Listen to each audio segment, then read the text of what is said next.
Alright, so there's one thing I actually want to change about this function. I actually want to redo this one because I figured out it's easier to count the amount of followers on the front end in this scenario.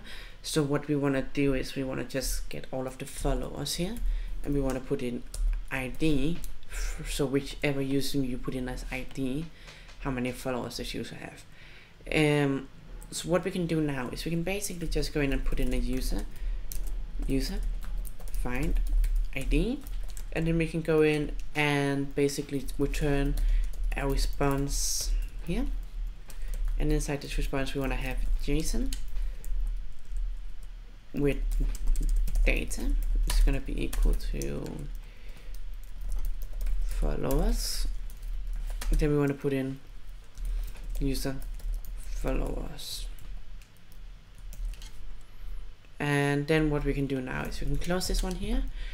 Now there's one thing we want to check before we do this. We actually want to check if the user exists first of all.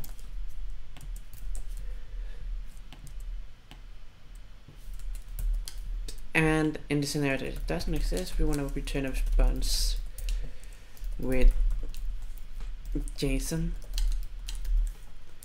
and we want to pass in errors, and we want to pass in the root error as this user does not exist. The reason why we want to do this is because it will return an error if we don't use a conditional statement here to check if the user exists, if we choose in an ID for a user that doesn't exist. So we need to do this here, and then we just return one here. And what we can do now is we can basically in the next video go in and check if the user is following the other user. So we can check the authenticated user is following the ID we want to grab here. By doing that, we can basically go in and change the button. So this button will basically go in and change it to follow, unfollow, sorry. And if it's not the case, it will change it to follow. So like this would determine what state we want to have this follow in. So like we can just go in and, you know, click the follow button or the unfollow button, and that's how we're going to determine that. And we're also going to use this function in order to basically put in the content on the user feed.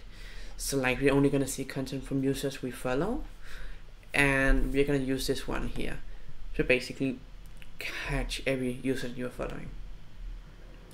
So that's all for this video. See you in the next video.